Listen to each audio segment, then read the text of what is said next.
Hello and welcome back student. इस रूप में एक बार आपका फिर से स्वागत है। मेरा नाम है प्रकाश केसरवानी और मैं आपको इस वीडियो की सीरीज में पढ़ा रहा हूँ सीटेट और यूपीटेट की स्पेशल मैथमेटिक्स क्लास। देखिए हम इसमें क्या कर रहे हैं, प्रीवियस ईयर के क्वेश्चन पेपर सॉल्व कर रहे हैं सीटेट के विद कॉन्सेप्ट। यानी कि आपको यहाँ पर ये मत सोचिएगा सिर्फ प्रीवियस ईयर के क्वेश्चन कराया जा रहा है, यहाँ पर आपको प्रॉपर टॉपिक वाइज भी पढ़ाया जा रहा है। आप ये मत सोचिए आप अलग से हम आपको एक प्रॉपर एक चैप्टर पढ़ाएं और इससे आप ना डिमोरलाइज हो जाएंगे। अभी आपका क्या कॉन्फिडेंस बूस्टअप होगा जब हम प्रीवियस ईयर के क्वेश्चन पेपर भी करा रहे हैं और आप देख रहे हैं कितने इजी हैं और उसको कितने और इजी वे से हम कर सकते हैं।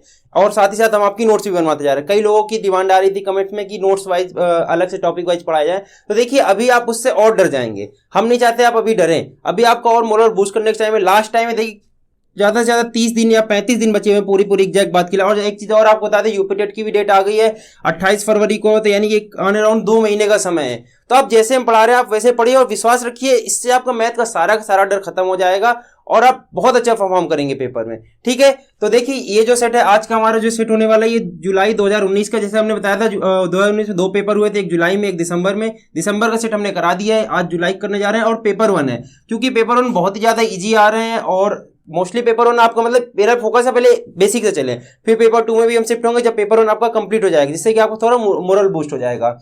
तो आइए आज का वीडियो शुरू करते हैं। बस एक थोड़ी सी और रिक्वेस्ट आपसे, जैसा कि आप कमेंट में हम लोग बताते रहते हैं और ऐसे ही कमेंट में बताएं, जिससे कि हमें थोड़ा सा हम भी मोटिवेट होते हैं, थोड़ा एनर्जी फील होती है, हमारे चेहरे में हैप्पीनेस आती है। आप ये काम करें, कमेंट में बताएं कैसा लग रहा है आपको वीडियो और कहाँ कमी रह गई या क्या आप चाहते हैं, तो हमें अच्छा लगेगा। और दोस्तों को भी अपने बताएं कि यहाँ पर तैयारी हो रही है, दोस्तों के साथ वीडियो को शेयर करें। ठीक है, और अगर आप नए हैं तो चैनल को सब्सक्राइब करें। आइए शुरू करते हैं। हमारा आज का जो टॉपिक है इसको हटा देते हैं, जुलाई पेपर 1 है ये 2019 का, और शुरू करते हैं पहले क्वेश्चन से। आपकी स्क्रीन पर पहला क्वेश्चन देखिए दिख रहा है, बहुत ही ज्यादा इजी क्वेश्चन है। लिखा हुआ है एक बीकर के 3/7 भाग में पानी है, बीकर को ऊपर तक पानी से भरने के लिए 16 लीटर पानी की आवश्यकता है, बीकर की धारिता क्या है। ठीक है, धारिता मतलब टोटल उसका माप क्या है, या कभी ये भी पूछ सकता है बीकर का आयतन कितना है, ऐसा भी पूछ सकता है। ठीक है, तो देखिए पहले 3/7 जो लिख दिया, पहले इसकी गुत्थी सॉल्व करते हैं ये क्या चीज है। तो देखिए 3/7 का मतलब क्या है, किसी चीज के 7 भाग किए गए। बीकर बोला तो चलिए एक बीकर बना लेते हैं। बीकर मतलब सिंपल से एक आप बर्तन समझ लीजिए, बस इसके 7 भाग किए गए। देखिए 1 2 इक्वल भाग होने चाहिए, ऊपर नीचे आपको दिख भले ही रहा हो, 3 4 5, एक और ऊपर बना लेते हैं, 7 हो जाएंगे। 1 2 3 4 5 6 7, 7 भाग हो गए इक्वल मानिएगा। देखिए भले ही दिख नहीं रहा है, ये इक्वल 7 भाग हैं। ठीक है, अब देखिए इक्वल 7 भाग कर दिए। इसमें बोला है कि 3/7 भाग में पानी भरा है, तो 3 भाग फिल है। देखिए इसमें पानी भरा हुआ 3 भाग, 1 2 3 हमने भर दिए। कितने भाग खाली, 4 भाग खाली। ये मतलब पहली बात तो 3/7, इसकी फीलिंग समझिए आप। देखिए ये क्वेश्चन अभी आगे फिर से रिपीट होगा और यहां पर जैसा आप समझा रहे हैं ना, देखिएगा आगे चल के वो फायदा करेगा आपका, इसीलिए हम इतना बेसिक जाके समझाते हैं चीजों को। ठीक है, तो 3 भाग भरे हो, 4 भाग खाली है। अब बोला है बीकर को ऊपर तक भरने के लिए 16 लीटर पानी की आवश्यकता है, यानी कि इन 4 भाग को भरने के लिए 16 लीटर पानी की चाहिए, 16 लीटर पानी चाहिए। ठीक है, तो बोला है पूरे बीकर में कितना पानी आएगा, बीकर की धारिता बताइए। तो अब आप एक अंदाजा क्या एग्जैक्ट बताइए कि जैसे 4 भाग में जब 16 लीटर चाहिए तो एक भाग में कितना पानी आएगा। तो 4 भाग में 16 है तो एक भाग में बनी बात है भाई 4 का भाग दे दो, यानी कि 4 लीटर आ जाएगा एक भाग में। या ऐसे ही अंदाजे से बता सकते 4 चौको 16 होता है, 4 4 4 4 आ जाएंगे। या सिंपल आप समझ लीजिए आपके 4 बच्चे हैं और 16 लीटर या 16 लीटर दूध है, आप कितना लीटर आप उनको बांटने वाले हैं, तो 4 लीटर ही ना आएगा। तो ये हो गया 4 लीटर। इसमें एक का कॉलम का मीनिंग कितना गया, 4 आ गया। अब टोटल यहाँ कितने कॉलम है, 1 2 3 4 5 6 7, 7 कॉलम है। टोटल कितना दूध होगा, 4 × 7 कर दीजिए, 4 7 28। ये क्वेश्चन पूछा गया टोटल बीकर की धारिता क्या है। बात यह कि आप क्वेश्चन का मतलब समझे। अगर हम आपको इसको मैथमेटिक्स ढंग से पढ़ाते कि 3/7 भाग में भरा है, फिर यानी खाली कितना है, 4/7 भाग है, 4/7 की वैल्यू दी है 16, और फिर इसको बोलते हैं पूरा बनाया जाए 16 × 7/4, फिर आप परेशान हो जाते हैं, 4 चौको 16 7 चौको 28। इस तरह मैथमेटिक्स ढंग से अगर हम कराते हैं ना तो शायद आपको डर लग जाता है उल्टा। तो ये हम प्रैक्टिकल वे में क्वेश्चन को करा रहे हैं, ये मेरा मेथड है क्वेश्चन को करने का, जिससे कि आप बस हमारा मकसद क्या है कि आप क्वेश्चन को कर ले जाए। ठीक है, चलिए अगला क्वेश्चन देखते हैं। अगला क्वेश्चन देखिए रिपीटेड क्वेश्चन है। रिपीटेड मींस मेथड रिपीट है। डिजिट तो ऑब्वियसली चेंज होंगी, डिजिट तो हमेशा ही चेंज आएंगी, संख्याएं सेम थोड़ी आ जाएंगी पेपर में, बट ये देखिए कि क्या मेथड सेम आ रही है। तीसरी बार ये क्वेश्चन रिपीट हो रहा है। इसमें क्या बोला है, और वही क्रम में निरूपित करना है संख्याओं को, और 4 पैटर्न दिए गए। तो एक बार फिर से इस क्वेश्चन को समझाते हैं बेसिक से, दशमलव का थोड़ा सा डर आपका खत्म करते हैं। आइए देखते हैं कौन सा दशमलव बड़ा होता है, बाद में उस क्वेश्चन को करेंगे। फिर पहले इधर देखते हैं। देखिए अगर हम लिख दें 0 1.5 लिखा है, दशमलव के इधर तो आपको सबको पता है, अगर 2.5 लिख दे तो ये बड़ा हो जाएगा, लेकिन इधर में आप लोग कंफ्यूज हो जाते हैं। कंफ्यूज कैसे होते हैं, जैसे कि अगर देखिए हमने लिख दिया 1.5 और लिख दिया 1.05। अब आप कई लोग कंफ्यूज आते हैं 1.5 बड़ा है कि 1.05 बड़ा है। तो देखिए ये 2 डिजिट का है, इसको भी 2 डिजिट बनाइए। 2 डिजिट बनाने के लिए इसमें क्या करना पड़ेगा, जीरो लगाना पड़ेगा। अब बताइए 50 बड़ा होता है कि 5 बड़ा होता है। अब आप जान जाएंगे 50 बड़ा है, यानी कि ये बड़ा हुआ है। आइए 1-2 क्वेश्चन और लेते हैं। अच्छा, इस चीज की नोट बनाते जाइए कैसे करना है, तभी हम बता रहे हैं, बेसिक से हम पढ़ा रहे हैं। यहीं पर थोड़ा टाइम तभी लग जाता है, मेरे वीडियो थोड़े लेंदी हो जा रहे हैं, बट अगर आपको सीखना है तो आप उनको देखिए और लगे रहिए, सीखेंगे, जरूर सीखेंगे। देखिए दूसरा क्वेश्चन अगर लेते हैं, 1.55 बड़ा है कि 1.5 बड़ा है, एक ये क्वेश्चन ले लिया। अब देखिए ये 2 डिजिट है तो हम लोग बाद इसको 2 डिजिट बनाइए, क्या करेंगे, जीरो लगा देंगे। अब बताइए 55 बड़ा है कि 50 बड़ा है, ऑब्वियसली फिर से ये बड़ा हो गया। चलिए और लेते हैं 1-2 क्वेश्चन।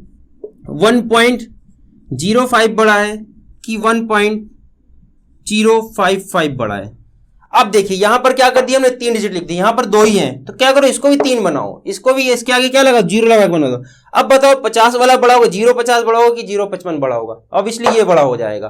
तो इस तरह आपको समझना है कौन सी चीज बड़ी है कौन सी चीज छोटी है, दशमलव के बाद जितने डिजिट तक सेम पहले बनाए करिए। अगर आप ऐसे ही लिख देंगे ना 1.5 और 1.05 तो कंफ्यूज हो जाएंगे, क्या है, इसको भी जीरो लगा के 2 डिजिट बनाइए ना, तो आप कंफ्यूजन खत्म ही हो जाएगी, वहीं से कंफ्यूजन खत्म हो जाएगी।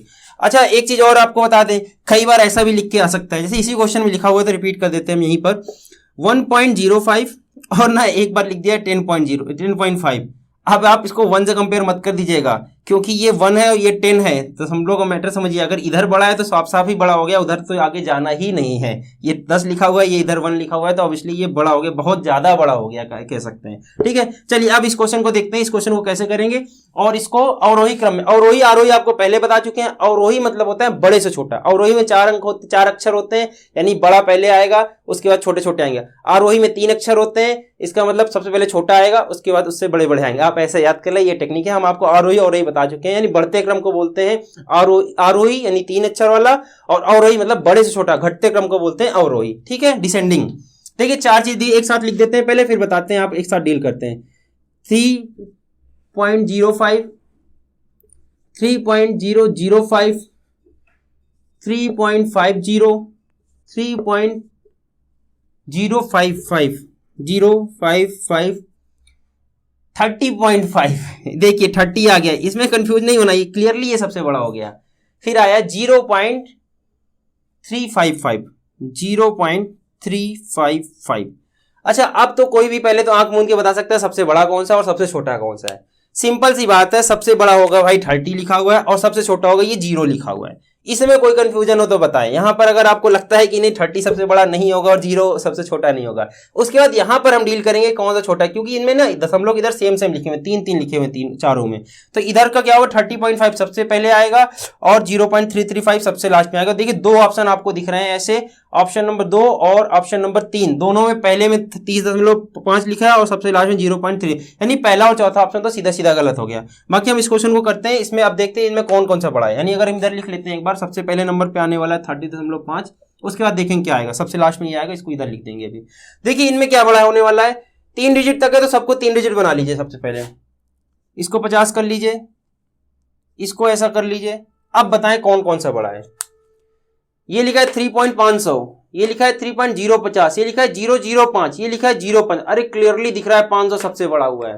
तो इसके बाद कौन सा नंबर आएगा, 3.5 का नंबर आएगा, 3.500 जिसको आप बोले 3.50। इसके बाद किसका नंबर आएगा, 3 चीजें बच रही, देखिए ये और ये। तो देखिए 55 लिखा है, ये 5 लिखा है यहाँ पर, ये 50 लिखा हो, ये 50 और ये 55, तो क्लियर मतलब चल रहा है कि 55 बड़ा है, उसके बाद 50 आएगा, उसके बाद 5 आएगा। तो इसके बाद इसका नंबर आ जाएगा 3.055, इसके बाद 50 का नंबर आ जाएगा 3.050, और इसके बाद आ जाएगा इसका नंबर 3.005, और सबसे लास्ट में ये छोटा तो था ही अपने पास 0.355। ये हो जाएगा इसका क्या, और वही क्रम डिसेंडिंग ऑर्डर, बड़े से छोटा। और ये देख लीजिए किस ऑप्शन पर दिख रहा है आपको, ऑप्शन नंबर दूसरे में देखिए, हाँ ऑप्शन नंबर दूसरे पे ही मिल जा रहा है। देखिए पहला दूसरा तीसरा तीनों चीज सेम, सिर्फ 2 ऑप्शन पर दिख रही, तीसरा ऑप्शन पर नहीं है। तीसरा ऑप्शन पर इसको पहले लिख दिया गया है और तीसरा ऑप्शन गलत हो गया। तो इस तरह से ऑप्शन नंबर 2 इसका सही हो जाएगा। आई होप आपको समझ में आ गया हो कैसे दशमलव के बाद की चीजें फाइंड की जाए, कौन सी बड़ी है कौन सी छोटी। थोड़ा सा टाइम लगा बट आपको समझ में आ गया होगा। ठीक है, चलिए अगला क्वेश्चन देखते हैं। अगला क्वेश्चन देखिए दिया हुआ है, अच्छा सा क्वेश्चन है, देखिए क्या लिखा हुआ है। एक दुकानदार ने 5.3 केजी, अच्छा 5.3 केजी, पहले इसका मतलब समझ लेते हैं। 1 केजी में होते हैं 1000 ग्राम, बनी बात है, आप लोग इतना तो दुकानदारी या नॉर्मल चीजों से अवेयर हैं कि आपको पता है 1 केजी में होते हैं 1000 ग्राम। तो 5 केजी और 5.3 केजी मतलब क्या लिखा है, 5 किलो 300 ग्राम, यानी कि बादाम की वैल्यू कितना लिया है, बादाम लिया है उसने 5300 ग्राम। सिंपल से ग्राम में बदले दे रहे हैं इसको हम एक बार में। 5.3 का, तो 5 मतलब 5000 ग्राम, 0.3 मतलब 300 ग्राम हो गया। अगला बोला है 2100 ग्राम किशमिश। किशमिश की बात पूरा लिख देते हैं, किशमिश की बात करें तो 2100 ग्राम। उसके बाद बोला है काजू, काजू को लिया है 2.2 केजी। तो जैसे इसको कन्वर्ट किया 2.2 मतलब 2 मतलब 2000 और 0.2 मतलब 200 ग्राम, यानी कि 2200 ग्राम लिया है क्या, काजू। 3 चीजें उसने ली एक दुकानदार ने और आपस में सबको मिला दिया। इस मिश्रण को बराबर 2 दर्जन पैकेट बनाने, इस दर्जन को बराबर 2 दर्जन पैकेट, 2 दर्जन, 1 दर्जन में होते हैं 12, 2 दर्जन में कितने हो जाएंगे 24, बनी बात है 24 पैकेट बनाने हैं, ठीक है।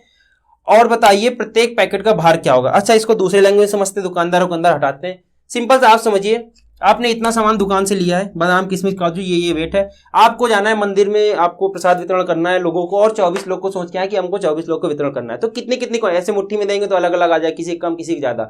24 भाग में बराबर घर से बांट के जाएंगे, 24 भाग में पैकेट बना के जाएंगे और 24 लोग को बांट आएंगे, जाके वहां पर लोग बैठे रहते हैं, ठीक है। तो आप कितना कितना ग्राम होगा, उसका वेट कितना होगा ये पूछा है। तो क्या करेंगे, आप सबको मिलाना है, सबसे पहले सबको जोड़ लीजिए एक बार में।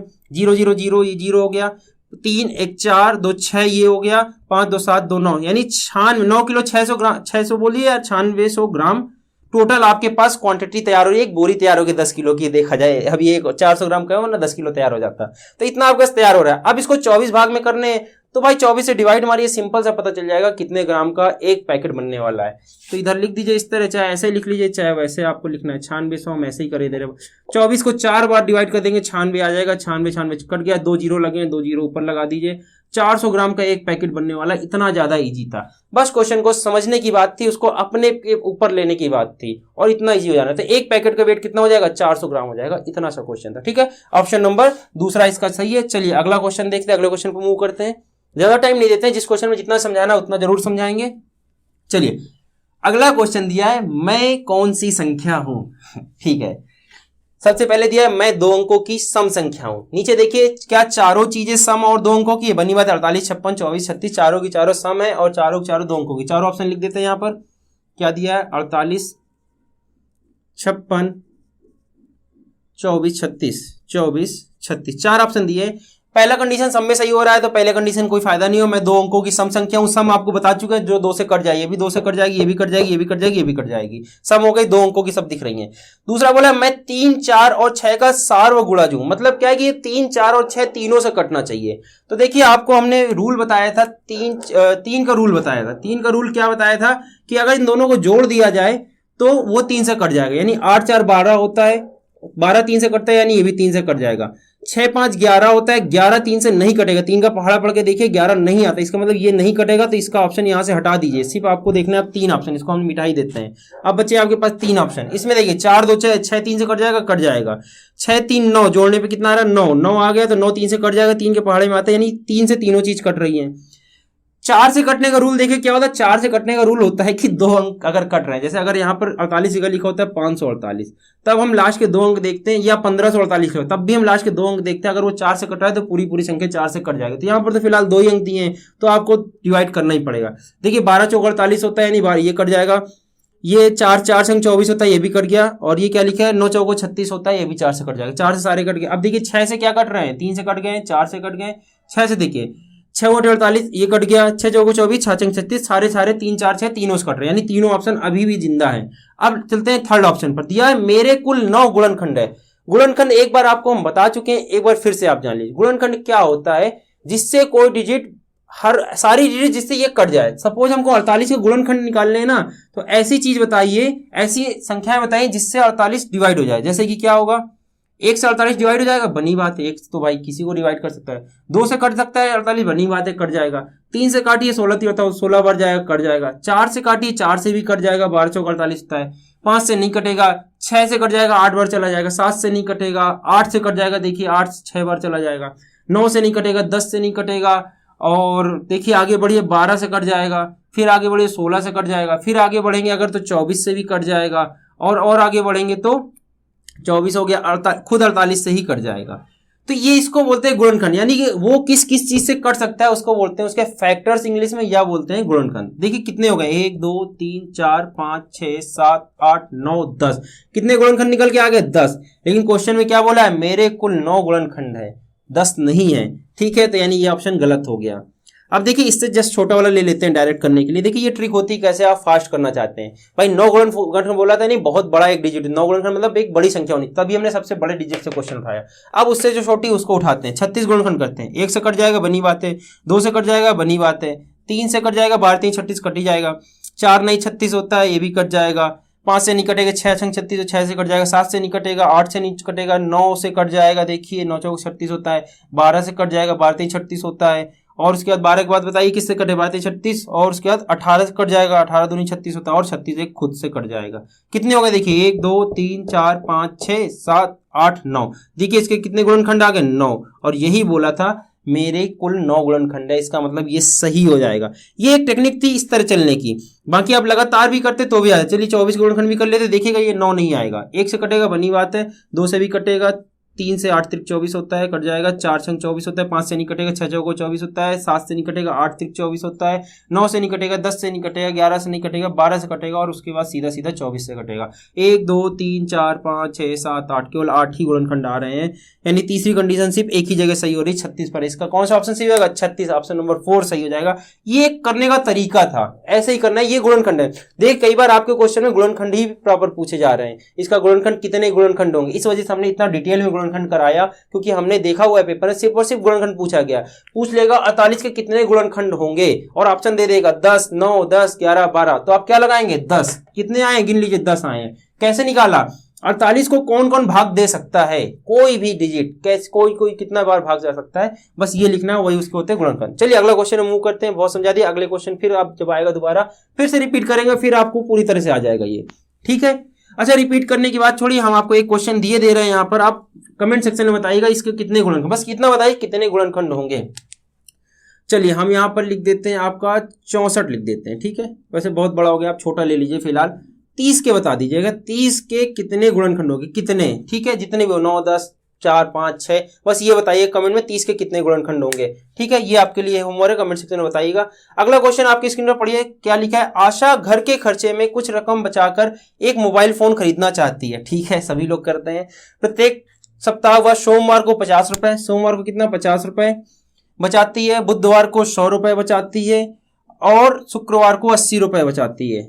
ठीक है, तथा रविवार को 60 रुपए खर्च कर देती है। इस बार क्या कर रही है, रविवार को 60 रुपए खर्च कर, इतना तो बचाई है। तो देखिए कितनी बचत हो गई, 100 50 150 रुपए, और 150 में 80 अगर जोड़ देंगे आप तो कितना हो जाएगा, 150 में 80 जोड़ेंगे 230 रुपए आ जाएगा। 230 रुपए तो उसने बचाए हैं, 60 खर्चा कर दिए, यानी कि बचे कितने, उसके बाद 170 रुपए बचे हुए हैं। 170 रुपए वो हर हफ्ते अपने गुल्लक में डाल रही है, आप ऐसा समझिए। और वो कितने हफ्ते में, और मोबाइल फोन का रेट दिया हुआ है 5950, ये मोबाइल फोन का रेट है, और 170 रुपए हर हफ्ते गुल्लक में डाले, तो कितने हफ्ते में उसके बाद इतने रुपए तैयार हो जाएंगे, और वो कब वो मोबाइल पा जाए। देखिए कितनी मेहनत करनी पड़ रही है मोबाइल फोन लेने के लिए। तो देखिए क्या करना है, सिंपल, आप कॉमन लॉजिक से बता सकते हैं भाई कितने हफ्ते में तैयार होगा। भाई इसको जब डिवाइड मारेंगे तभी ना पता चलेगा। 170 से डिवाइड मारिए, पता चल जाएगा, 0 0 कट गया। 17 से काटिए, देखिए 17 का पहाड़ा पड़ना है, 17 3 को 51 होगा। यहाँ बचा कितना, 8 बचा और 5 बचा, 17 25 85, पूरा कट गया। 35 वीक आ गए, 35 सप्ताह आ गए। 35 सप्ताह तक वो ऐसा जब करेगी तो उसको एक मोबाइल मिलेगा। कितनी मेहनत से मिला था, इतना ये क्वेश्चन था, ज्यादा टफ क्वेश्चन नहीं था, बस थोड़ा समझना ये था कि डिवाइड करना है, क्या करना है। वैसे इतना टफ नहीं है कि आप इसको ना समझ पाए, क्योंकि इस तरह क्वेश्चन हम करा चुके हैं ऑलरेडी। चलिए एक बेहतरीन क्वेश्चन आया आपकी स्क्रीन पर, ये देखिए आप, ये आपके लिए पूरी तरह से नया होगा, और इसको हम बहुत अच्छे से समझाते हैं आपको, बहुत ईजी क्वेश्चन है। देखिए इसमें क्या लिखा है, 11011, और ना यहां 2 लगा है। देखिए स्क्वायर नहीं है, वर्ग नहीं है, यहां लगता है तब होता है स्क्वायर। ये जो लिखा है ये क्या चीज है, इसका मतलब समझिए क्या है। इसका मतलब होता है, ये कंप्यूटर की लैंग्वेज होती है, इसको बोलते हैं बाइनरी लैंग्वेज। ठीक है, क्या बोलते हैं, बाइनरी लैंग्वेज। ठीक है, 1 और 0 की भाषा केवल कंप्यूटर समझता है, इसको बोलते हैं बाइनरी। और देखिए आगे क्या लिखा है, क्वेश्चन मार्क है, यानी यही पता लगाना। और यहाँ लिखा है 10, ये होता है डेसिमल। 10 की, और ये लैंग्वेज हम लोग समझते हैं 20, 25, 30, 35, ये जब क्या है 10 डेसिमल में। क्यों? क्योंकि जब आप हासिल लेते हैं तो कितना हासिल आता है? 10 हासिल आता है। सपोज हम जब लेते नहीं है 10.0 लिखा है और यहाँ पर लिख दें 9.5, तो आप हासिल लेंगे तो कितना हासिल जाता है? 10 मानते हैं ना, 10 में से 5 गए, 5 लिखेंगे अभी घटाएंगे तो हासिल कितना दिया आपने? 10 हासिल दिया। लेकिन कंप्यूटर ऐसा नहीं करता, कंप्यूटर सिर्फ 2 हासिल देता है और 2 ही लेता है, 2 में चलता है वो, इससे ज्यादा उसको नहीं आती गिनती। और सोचिए उसके बाद इतना दिमागदार है। तो ठीक है, ये है बाइनरी लैंग्वेज, ये है डेसिमल, बेस में लिखा है 10, इसका बेस होता है 2। अब बाइनरी को कन्वर्ट करना है हमको डेसिमल। बहुत ही ज्यादा इजी तरीका है, एक बार सीख जाएंगे, इसकी नोट्स बना लीजिए, बाइनरी टू डेसिमल ऐसा लिख लीजिए, यानी बेस 2 से बेस 10 में कन्वर्ट कर रहे हैं। कैसे कन्वर्ट करेंगे देखिए, जो लिखा है उसको ऐसे लिख दीजिए 1 1 0 1 1, ऐसा लिख दिया हमने। ठीक है, अब देखिए पेन चेंज कर देते हैं। आपको क्या लिखना है? आप लोग हमेशा पढ़ते रहे 1 दूनी 2, 2 दूनी 4, 4 दूनी 8, 8 दूनी 16, 16 दूनी 32, 32 दूनी 24, हमेशा पढ़ते रहते हैं, रैंडम एम ही पढ़ते रहते हैं। बस वही चीज यहाँ पर लिख दीजिए। 1 से शुरू करना है, इधर से शुरू करना है, इधर से नहीं शुरू करना है। 1 का दुगना 2, 2 का दुगना 4, 4 का दुगना 8, 8 का दुगना 16, और आगे तक लिखे होते 16 दूनी 32 कर देते, 32 दूनी 68, 32 दूनी 64 कर देते, ऐसा करते चले जाते। ठीक है, अब क्या करना है? जिसमें 0 लिखा है वो पूरी पूरी काट दीजिए, 0 मतलब 0 हो गया।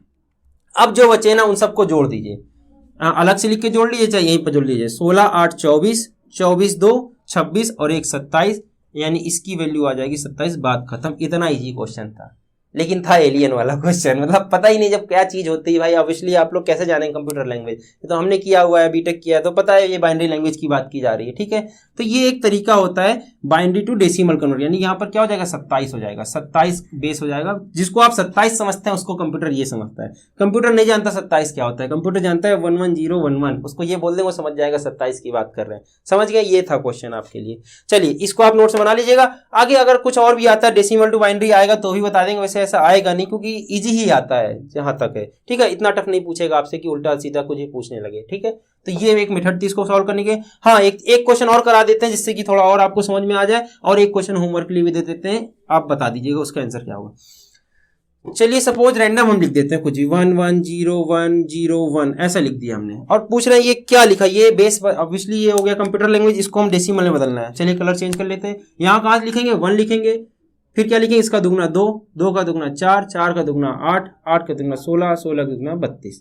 जो 0 लिखा है उसको गैप कर दीजिए, 0 इसको गैप कर दीजिए, जो 0 लिखा है इसको गैप कर दीजिए, बचे वो जोड़ लीजिए। 32 और 16 कितना हो जाएगा? 48 हो जाएगा, 48 4 52 हो जाएगा, 52 1 53 हो जाएगा, यानी ये लिखा हुआ है 53। क्या लिखा हुआ है? 53। आपके लिए एक क्वेश्चन दिए दे रहे हैं ऐसे ही। चलिए 100 की वैल्यू बता दीजिएगा। अगर कंप्यूटर में लिखा हुआ है 100, कंप्यूटर जिसको उसको 100 समझता है उस चीज को आप क्या समझेंगे हमको बताइएगा, इसी मेथड के थ्रू आप बताइएगा, कमेंट में जरूर बताइएगा। हमें पता चलता रहे कितने लोग वीडियो को देख रहे हैं और कितने लोग इंटरेस्टेड वे में देख रहे हैं, ये पता चलेगा इससे। ठीक है, 100 को आपको बताना है कि कंप्यूटर इस चीज को क्या समझेगा। चलिए अगला क्वेश्चन समझते हैं। अगला क्वेश्चन बहुत ही ज्यादा इजी क्वेश्चन आ गया, एक बार बस इसकी हिंदी समझिए। ये इसकी हिंदी पढ़ के तो हमारा भी सर घूम गया था।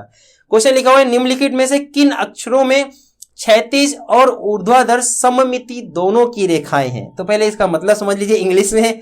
देखिए क्या होता है सममिति, क्या होता है? क्षैतिज मतलब होता है हॉरिजॉन्टल रेखा, ऊर्ध्वाधर होता है मतलब वर्टिकल लाइन, और सममित का मतलब होता है सिमेट्री, यानी हॉरिजॉन्टल के अराउंड किस में सिमेट्री है और वर्टिकल के अराउंड दोनों में किस अक्षर में सिमेट्री आएगी। चलिए एक तरह से बात करते हैं। ए में क्या हॉरिजॉन्टल में सिमेट्री आएगा? मान लीजिए हमने ए यहां पर बना दिया है, हॉरिजॉन्टल यहां मिरर लगाया तो कैसी में जाएगी? ऐसी आएगी। क्या सिमेट्री बनी? बिल्कुल भी सिमेट्री नहीं भाई, उल्टा हो गया। सिमेट्री की तो बात ही छोड़िए, तो खत्म हो गया। हाँ, अगर इधर ए लिख देते और इसके अराउंड सिमेट्री बनाते, देखिए पलट के ऐसा ही बनेगा। तो इसके अराउंड तो सिमेट्री है बट इसके अराउंड नहीं है, तो ये ऑप्शन गलत हो गया। दोनों के अराउंड सिमेट्री की बात की गई है। ऑप्शन नंबर 2 देखिए, एक्स की बात कर रहा है। नीचे बना देते हैं, दोनों कंपेयर कर लीजिएगा, जिससे कि आप एक्स लिख दिया और उसके नीचे इसकी सिमेट्री देखेंगे। देखिए उल्टा लिखेंगे इसको, पलट के भी एक्स लिखा रहेगा, और इधर लिखिए एक्स और इसके अराउंड एक्स घुमाएंगे तो यहां पर भी एक्स ही आ जाएगा। यानी कि एक्स ऐसी चीज है जिसकी ऊर्ध्वाधर ये हिंदी में हॉरिजॉन्टल और वर्टिकल दोनों में सममित यानी कि सिमेट्री है।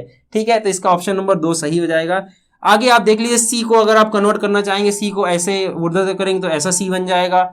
वाई की बात करते हैं, अगर वाई को अगर आप ऐसा सिमेट्री करेंगे तो ये ऐसा बन जाएगा। यानी कि ये दोनों सब गलत है, एक्स वाला ऑप्शन केवल सही है क्योंकि इसके दोनों के अराउंड सिमेट्री आ जाएगी। ठीक है, इजी क्वेश्चन था, क्रिएटिविटी का क्वेश्चन था, बस आपको हिंदी समझनी थी, बड़ी तगड़ी हिंदी थी। अगर इसका इंग्लिश में ना दिया होता शायद हम इस क्वेश्चन को कर भी ना पाते। ठीक है, तो चलिए अगला क्वेश्चन देखते हैं। अगला क्वेश्चन है, अच्छा क्वेश्चन है, मैथ का क्वेश्चन है। 72 इंटू 28, मतलब मैथ का क्वेश्चन तो सारे हैं, मतलब यहाँ पर गुणा भाग करना है प्रॉपर तरीके से। क्या लिखा है? 72 लिखा हुआ है। 72 इंटू 28 इक्वल टू 36 इंटू 4, और यहाँ पर ब्लैंक लिखा हुआ और इसके नीचे 4 ऑप्शन दिए, ब्लैंक क्या क्या हो सकता है। तो देखिए पहले तो ब्लैंक को भर देते हैं, बहुत ही आसान तरीके से भर जाएगा। देखिए 36 को अगर 72 से काटेंगे 2 बार चला जाएगा, यानी यहाँ पर गुणे में 2 लगा दीजिए, और 4 से 28 को काटेंगे तो 7 बार चला जाएगा, यानी कि गुणे में 7 लगा दीजिए। ब्लैंक तो बहुत आसानी से भर गया, 2 गुणे 7 आ गया, इसका मतलब 14 आ चुका है। अब बात करते हैं नीचे क्या क्या ऑप्शन पूछ रहा है। ऑप्शन ए 7 का गुणज है, ऑब्वियसली 7 का गुणज है 14, 7 से कट जाएगा। अभी फैक्टर की बात की, वही गुणज मतलब 7 से कट जाएगा कि नहीं, तो ऑप्शन नंबर ए सही हो गया। दूसरा बात करते हैं, एक अभाज्य संख्या है। अभाज्य क्या होता है? जो कभी किसी से ना कटे। 14 तो 2 से भी कट रहा है, 7 से भी कट रहा है, ऑप्शन नंबर भी पूरी तरह से गलत हो गया। ऑप्शन नंबर सी 10 से कम है, अरे 10 से ज्यादा है भाई, गलत हो गया। ऑप्शन नंबर डी एक सम संख्या है, 2 से जो भी चीज कट जाती है उसको सम बोलते हैं, पहले भी बता चुके थे, इसका मतलब ये भी ऑप्शन सही है, ए और डी दोनों सही हो गए। नीचे आइए, 56 का गुणनखंड है। गुणनखंड की अभी बात की थोड़ी देर पहले, गुणनखंड क्या होते हैं? जिसके वो कट जाए। क्या 14 56 को काट पाएगा? 14 का पहाड़ा पड़ी है, 28 14 42, 14 चौको 56, 4 बार में पूरा 56 कट जाएगा, इसका मतलब बिल्कुल सही है। 56 का गुणनखंड क्या है? 14 है, तो इसका मतलब ऑप्शन नंबर ई भी सही है। तो यहाँ पर 3 ऑप्शन सही हो रहे हैं। नीचे आइए, किसमें लिखा हुआ है? ए डी ई किसमें लिखा हुआ है? ए डी लिखा हुआ है, ऑप्शन नंबर 4 पर लिखा हुआ है ए डी ई, तो इसका ऑप्शन नंबर 4 सही हो जाएगा। ये क्वेश्चन था एक प्रॉपर, एक अच्छा क्वेश्चन था, इस वजह से हमने बोला एक प्रॉपर मैथ का क्वेश्चन है, ढंग का क्वेश्चन है। ठीक है, कई चीजें इसमें पूछी गई है, गुणज पूछा गया है, भाज्य भाजी बात कर ली, सम विषम भी बात कर लिया, गुणनखंड की भी बात कर ली, सारी बात कर ली एक बार में। ठीक है, तो अच्छा क्वेश्चन था। चलिए ये एक बहुत ही बेहतरीन क्वेश्चन आपकी स्क्रीन पर लिखा हुआ है कक्षा 3 में चतुर्थांश 1/4 की संकल्पना समझाने के लिए अध्यापक को कौन से उचित अनुक्रम का अनुसरण करने की आवश्यकता है। कक्षा 3 की बात कर रहा है, हमको समझाना है उसको चतुर्थांश होता क्या है। 3 ऑप्शन दिए गए, अनुक्रम बताना है, उचित अनुक्रम बताना है, क्या क्या चीज आप करेंगे। ऑप्शन ए दिया हुआ है, चतुर्थांश के प्रतीक को श्याम पट पर लिखना। चतुर्थांश का प्रतीक 1/4 होता है, आप श्याम पट पर लिख दे 1/4, क्या बच्चा जान पाएगा? या कब वो जान पाएगा? समझाना तो पड़ेगा, लेकिन कब समझ पाएगा, ये बात कर रहा है। प्रतीक मतलब ये है। दूसरा लिखा है, ठोस पदार्थ लेकर उसे चतुर्थांशों में बांटना। बिल्कुल सही। ठोस पदार्थ मतलब आपको बता दे, एक सेब है, उसके 4 खंड करके दिखा दे, देखिए बेटा ये होता है, एक पार्ट कर दिया तो ये 1/4 है, 2 ले लिया 2/4 है, 3 ले लिया तो 3/4 है, तो इस तरह समझाना। तीसरा लिखा है, चतुर्थांश को प्रदर्शित करने वाले चित्र को समझाना। जैसा कि अभी हमने बनाया था, एक बीकर बनाया था, उसमें 7 भाग किए थे तो सप्तांश हो गया। और एक दिन हमें पाई चार्ट का क्वेश्चन बताया था, उसमें आधा किया था और ये समझाया कि इसको चतुर्थांश बोलते हैं और इसको डबल बोल दिया। ठीक है, तो देखिए आप नॉर्मल समझ सकते हैं। हमने आपको क्वेश्चन कहां से पढ़ाना शुरू किया? चित्र वाले से। भाई अब हम 3 में तो आप हो नहीं, आप एमए बीए के हो, तो हमने ठोस पदार्थ यहाँ पर नहीं लिया कि अमरूद ले उसके 7 भाग करें, बी कर लिया तो 7 भाग में आपको बांट, हमने क्या किया? चित्र बनाया। लेकिन बनी बात है, अगर कक्षा 3 के बच्चों को हम समझा रहे होते और बेसिक चीज जाना होता तो हम क्या करते? पहले कोई चीज लेते ठोस पदार्थ, यानी जैसे अमरूद ले लिया, सेब ले लिया, उसके भाग को 4 भाग करते और बताते देखो ये होता है चतुर्थांश, ये होता है 2/4, ये होता है 3/4, ऐसा समझाते। तो ऑप्शन नंबर बी सबसे पहले हम करते, फिर उसके बाद करते चित्र द्वारा समझाते, जैसा कि हम आपको समझाते हैं। एक लेवल नीचे आके चित्र वाला समझाते हैं कि देखिए ये होता है 1/4, ये अगर इसको मिला दे तो इसको बोलेंगे 2/4। जैसे अभी हमने बीकर को समझाया आपको, बीकर को प्रॉपर तरीके से 3/7 लिखा, 4/7 लिखा, इसलिए हम बोले उस क्वेश्चन को हमने इतना डीप ले गए। फिर क्या करते? चित्र समझाते, चित्र वाला ऑप्शन नंबर सी है, बी के बाद सी आता, और सी के बाद हम बताते इसको क्या लिखा जाएगा। जैसा अभी हमने बताया, इसको बोला जाएगा 3/7, इसको बोला जाएगा 4/7, ऐसे। फिर हम क्या बताते हैं? प्रतीक, उसका मैथ में कैसे लिखा जाएगा, रिप्रेजेंटेशन कैसे किया जाएगा। यानी बी सी ए ये हमारा अनुक्रम होगा समझाने का। फिलहाल बी वाली चीज हमने आपको नहीं समझाई, क्योंकि आप कक्षा 3 में नहीं, एमए बीए कर रहे हैं, कर चुके हैं, यूं कह सकते हैं। हमने सी से शुरू किया आपको समझाना, तो क्या ऑप्शन सही होगा? बी सी ए। बी सी ए किस ऑप्शन पर दिया? B C A option number 3 पर दिया। एक बहुत ही बेहतरीन क्वेश्चन था, कह सकते हैं, अच्छा क्वेश्चन था। ठीक है, चलिए इसके बाद अगला क्वेश्चन देखते हैं। देखिए इस सेट में भी क्या किया गया था, 10 क्वेश्चन मैथ दिए गए थे, उसके बाद 15 क्वेश्चन पेडागॉजी दिए गए थे, उसके बाद लास्ट में फिर 5 क्वेश्चन दिए गए हैं मैथ के। तो चलिए हम सीधा मैथ के क्वेश्चन पर जंप करते हैं अपने सेट पर। हाँ, 56वां नंबर का क्वेश्चन आया, 55वें नंबर का क्वेश्चन आ गया। चलिए फिर से एक बार चतुर्थांश की बात कर लिया। आपकी स्क्रीन पर देखिए क्या क्वेश्चन लिखा गया है, 18 सही 3/4 में कितने चतुर्थांश है। चलिए इसको भी समझ लेते हैं, रिप्रेजेंटेशन। 18 सही 3/4 में कितने चतुर्थांश हैं। तो देखिए अभी हम आपको नॉर्मल लैंग्वेज अगर बता दें, 1/4 में कितने चतुर्थांश है? 1 है भाई, ऊपर जो लिखा होता है वही होता है। 2/4 में कितने चतुर्थांश है? 2 है। 3/4 में कितने चतुर्थांश है? 3 है। तो ऐसे ही बोला इसमें कितने हैं, तो देखिए पहले तो इसको इस तरह फॉर्म में कन्वर्ट करिए, यानी कैसे कन्वर्ट करते हैं, इसका गुणा इसमें करते हैं 18 चौको 72 और जो आता है उसको इसमें जोड़ देते हैं। 18 चौको 72 हो गया, 72 में 3 जोड़ देंगे 75 हो जाएगा, यानी इसको हम क्या लिख देंगे 75/4 ये लिखा जाएगा। अब हम बोले आपसे कितने चतुर्थांश है, क्या बोल देंगे आप 75 है। सिंपल सा ये क्वेश्चन पूछा, बहुत इजी क्वेश्चन पूछा है, ठीक है। तो ये मतलब था कितने चतुर्थांश है इस वाले क्वेश्चन में 75, ऑप्शन नंबर 2 पे दिया गया है 75 चतुर्थांश है। जितने भी ऊपर लिखे हो, सपोज लिखता कितने सप्तांश है, अगर हम यहाँ पर लिख दें आपको 32/7, 7 को सप्तांश बोलेंगे अगर सही बात है तो सप्तांश, या 3 को आप बता दीजिए क्या भी बोलते हैं, हमको इतना नहीं पता। 1/3 कितने 1/3 है या कितने 1/7, तो यहाँ पर कितने बोल देंगे 32 है। बस ऊपर देखिए क्या लिखा है, इतना इजी क्वेश्चन था, बस आपको आना चाहिए था, ठीक है। चलिए अगला क्वेश्चन देखते हैं। अगला क्वेश्चन एक बार बहुत ही बेहतरीन क्वेश्चन, एक बार फिर से आपकी स्क्रीन पर पढ़िए क्या लिखा हुआ है। एक स्कूल में आधे छात्र बैडमिंटन खेलते हैं, आधे को 1/2 लिख सकते हैं, इतना आपको पता होगा, आधा मतलब 1/2। 1/2 छात्र क्या खेलते हैं, बैडमिंटन खेलते हैं, लिख देते हैं जल्दी जल्दी, बैडमिंटन कैसे लिखते हैं, हाँ ठीक है। 1/4 छात्र वॉलीबॉल खेलते हैं, 1/4 को लिख दिया वॉलीबॉल। देखिए हिंदी थोड़ी सी हमारी कमजोर है सच बताएं तो, लेकिन आप लोग को पढ़ाने के लिए लिख लेते हैं। और 1/8 टेनिस खेलते हैं, 1/8 खेलते हैं टेनिस। बोलना तो बनी बात है इजी है क्योंकि अपनी मातृभाषा है, बट लिखने में अब पिछले 8 सालों से हम इंग्लिश में पढ़ते आ रहे हैं तो इस वजह से दिक्कत होती है। 1/16 खेलते हैं शतरंज, और बाकी खेलते हैं तैराकी। जानते हैं बाकी जितने बच रहे हैं वो क्या करते हैं, तैराकी। ये हो गया क्वेश्चन, बहुत ही ज्यादा अजीब सा दिख रहा होगा आपको तो शायद छोड़ दे, लेकिन इसको जब हम करेंगे तो देखिए कितना ज्यादा इजी क्वेश्चन है। यदि वॉलीबॉल खेलने वाले छात्रों की संख्या 160 है, वॉलीबॉल खेलने वाले लोग कितने हैं 160 हैं, तो शतरंज खेलने वाले लोग की संख्या बताना है। इतना सा क्वेश्चन पूछा है, ये सब कहानियां तो फर्जी दी हुई है। सिंपल आप समझिए, ये लिखा है 1/4, ये लिखा है 1/16, नीचे कितने गुणा किया गया है, नीचे किया गया 4 का, तो इसमें भी नीचे कर दो 4 का भाई, नीचे करना है 4 का, यानी कि भाग दे रहा है कुल मिलाकर। भाई नीचे तो 4 बढ़ाया है, ऊपर तो सेम है 1 है, तो ऊपर एक सेम लिख दिया, नीचे क्या कर दिया 4 गुना नीचे कर दिया, 4 चौको 16 कर दिया है, तो नीचे भी हमने क्या कर दिया 4 डिवाइड कर दिया, कितना आ जाएगा 40 आ जाएगा, यानी कि शतरंज खेलने वाले लोग कितने हो जाएंगे 40 हो जाएंगे। इतना ज्यादा इजी क्वेश्चन था, बस आप लोग डरते हैं भिन्न से तो वो और डरा रहा है कुल मिला के क्वेश्चन में। ना ही डरिए ना ही वो डराएगा, डर खत्म हो जाएगा, वो तो डराएगा, उसका काम ही है, पेपर का काम क्या होता है, ठीक है। इतना ज्यादा इजी क्वेश्चन था, 40 क्वेश्चन दिया, ऑप्शन नंबर 1 पर दिया हुआ है, ऑप्शन नंबर 1 इसका बिल्कुल सही हो जाएगा। चलिए नेक्स्ट क्वेश्चन पर बढ़ते हैं।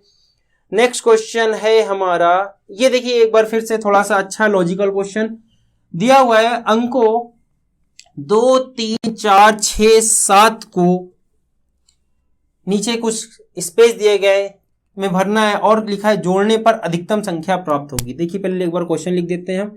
ये 3 स्पेस दिए गए हैं और यहाँ पर प्लस का सिंबल लगाया है और बोला है जो जोड़ने पर ना मैक्सिमम बनाना है।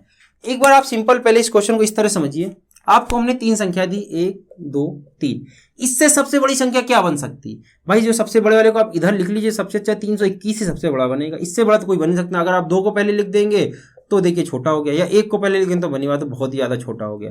तो क्या करेंगे, बड़े वाले को अगर आप इधर लिखते हैं तो संख्या बड़ी होती है, और जब बड़ी संख्याओं को जोड़ेंगे तो सबसे बड़ा जोड़ निकलेगा। बस इस चीज को समझना था। अब हमको संख्याएं कितनी दी गई है यहाँ पर क्वेश्चन पे दी गई है 2 3 4 6 7 8 ये दिया गया है। तो देखिए सबसे बड़ी संख्या बनानी तो यहाँ पर 7 भरेंगे इधर वाले में।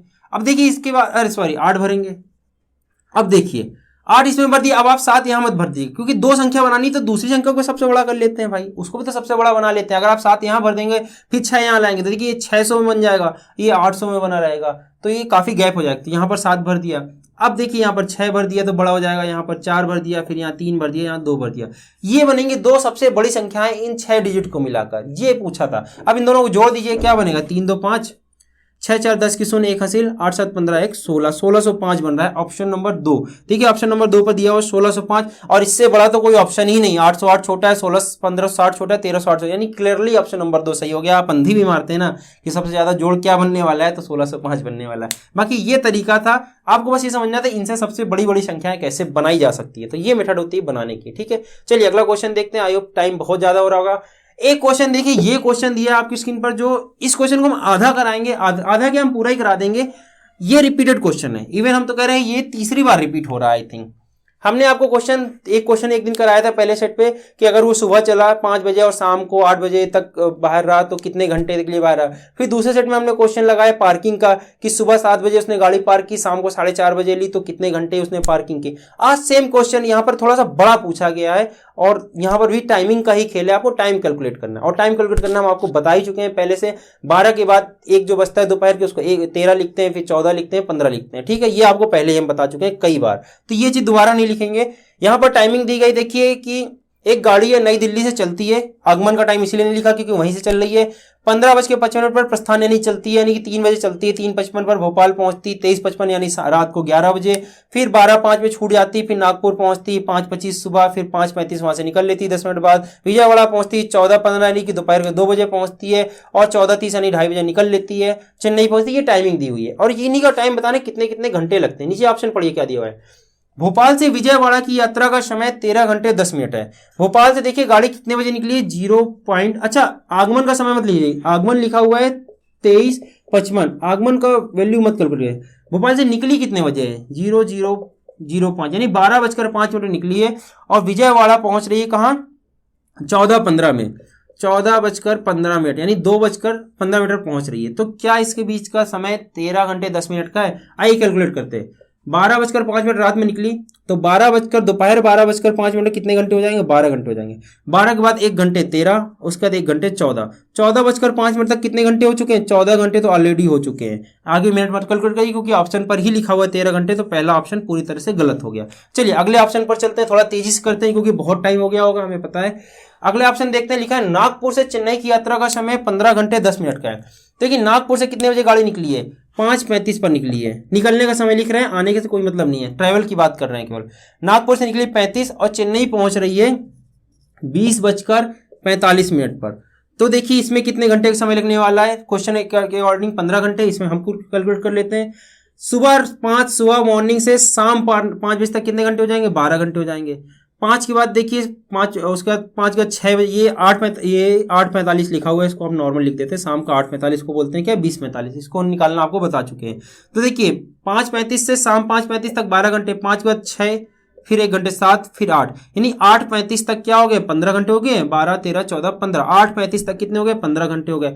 8:45 यानी 15 घंटे 10 मिनट। क्या यही दिया हुआ है, जी बिल्कुल यही दिया हुआ है। ऑप्शन नंबर 2 पर क्या दिया हुआ है, नागपुर से चेन्नई की यात्रा का समय 15 घंटे 10 मिनट का है, तो बिल्कुल सही दिया हुआ है और यही इसका सही ऑप्शन हो जाएगा। बाकी 2 ऑप्शन आप हमें करिएगा और बताइएगा कि सही है गलत, बनी बात है गलत होंगे, जब सेकंड ऑप्शन सही दोनों गलत होंगे, बट आप कैलकुलेट करिएगा दोनों का समय कि एग्जैक्ट नई दिल्ली से नागपुर की यात्रा का समय कितना लगेगा, 11 घंटे 30 मिनट नहीं लगेगा, बनी बात है। भोपाल से चेन्नई की यात्रा का समय कितना लगेगा, बनी बात है 21 घंटे 40 मिनट का नहीं होगा, इसको भी कैलकुलेट करिए। क्यों, क्योंकि भाई हर बार रिपीट हो रहा है, तीसरा सेट कर रहे हैं और तीसरे सेट में सेम क्वेश्चन रिपीट हो रहा है, तो आप यहाँ पर प्रैक्टिस करिए। आपके पास ऑप्शन है, दोनों ऑप्शन को चेक करिएगा और कमेंट सेक्शन में बताइए कितने कितने घंटे का समय लगने वाला है। चलिए आज का लास्ट क्वेश्चन बहुत ही अच्छा क्वेश्चन, एक बार फिर से इजी क्वेश्चन है और करते हैं, उसके बाद इस सेट को समाप्त करते हैं। क्वेश्चन दिया हुआ है 50 में से एक पूर्ण संख्या जोड़ी जाती है और फिर वही संख्या 50 में से घटा दी जाती है, प्राप्त हुई दोनों संख्याओं का जोड़ बताएं। देखिए क्या मतलब है इसका समझिए। पूर्ण संख्या क्या होती, पहले ये जान ली, पूर्ण संख्या क्या होती, 1 से शुरू करिए, 1 से नहीं 0 से सॉरी शुरू करिए, 0, 1, 2, 3, 4, 5 सारी की सारी पूर्ण संख्याएं, 0 से लेकर सारी की सारी पूर्ण संख्याएं होती हैं। ठीक है, पहले तो ये समझिए पूर्ण संख्या क्या होती है। एक बार ये भी क्वेश्चन यूपी टेट में आ चुका है, पूर्ण संख्या में 0 ही होता है। और यही प्राकृतिक संख्या अगर पूछ लेता, नेचुरल नंबर जिसको इंग्लिश में बोलते हैं, प्राकृतिक संख्या बोला होता तो प्राकृतिक संख्या में 0 नहीं होता। प्राकृतिक संख्या की शुरुआत होती है 1 से, 1, 2, 3, 4, 5, लेकिन पूर्ण संख्या की शुरुआत कहां से जाती है, 0 से हो जाती है। ठीक है, तो ये बात ध्यान रखना है आपको। फिर आगे क्वेश्चन करते हैं, यानी कोई भी संख्या आप मान लीजिए, पूर्ण संख्या 0 ही मान लीजिए, 1 मान लीजिए, 2 मान लीजिए, कुछ भी मान लीजिए। तो चलिए हम सबसे छोटी मान लेते हैं, सबसे छोटी क्या है, 1 मान लेते हैं। बोला है 50 में से कोई भी पूर्ण संख्या जोड़ी जाती है, 50 में से 1 जोड़ेंगे कितना आ जाएगा, 51 हो जाएगा। और बोला है फिर वही संख्या 50 में से घटा दी जाती है, यानी 50 में से 1 घटा देंगे क्या आ जाएगा, 49 आ जाएगा। और फिर बोला इन दोनों को जोड़ दीजिए, प्राप्त हुई दोनों संख्याओं का जोड़ क्या होगा, जोड़िए इसको, 51 और 49 सीधा दिख रहा है 100 होगा, कितना आ गया, 100 आ गया। यही ऑप्शन सही। आप कोई दूसरी संख्या भी मान लीजिए, 1 ना मानिए आप, चलिए 2 मान लीजिए या 5 मान लीजिए, 2 छोड़िए 2 भी, 5 मान लिया। 50 में 5 जोड़िए कितना हो जाएगा, 55 हो जाएगा। 50 में 5 घटाइए कितना जाएगा, 45 जाएगा। क्या 55 और 45 वापस 100 नहीं हो गया, हमेशा 100 है। जब सेम संख्या आप जोड़ रहे हैं, सेम संख्या घटा रहे हैं, तो सेम ही रिजल्ट आने वाला है। तो कितना ऑप्शन नंबर 4 इसका सही हो जाएगा। एक लॉजिकल था, बस आपको समझना था पूर्ण संख्या क्या होती है और किस तरह से इस क्वेश्चन को करना है, क्या मेथड है। तो देखिए ये था हमारा आज का सेट, जिसमें एक कुछ अच्छे क्वेश्चन थे देखे जाए। अभी पिछले 2 सेट में तो ज्यादा ही इजी क्वेश्चन थे, आज थोड़ा सा लेवल बढ़ा है क्वेश्चंस का। हमने बताया हम आपके लिए धीरे धीरे ही लेवल बढ़ाएंगे क्वेश्चन का, वही सेट हम पहले आपके सामने लाएंगे, जिससे धीरे धीरे आप मोटिवेटेड होते जाए और सीखते जाए चीजों को। ठीक है, तो आई होप आपको वीडियो अच्छा लगा होगा। अगर आपने पूरा वीडियो देखा तो ऑब्वियसली आपको बहुत ही ज्यादा अच्छा लग रहा है वीडियो देखना, और अगर अच्छा लग रहा है तो वीडियो को एक थम्स अप जरूर देते जाइएगा और दोस्तों के साथ जरूर से जरूर शेयर करिएगा। Thank you very much for listening. जय हिंद।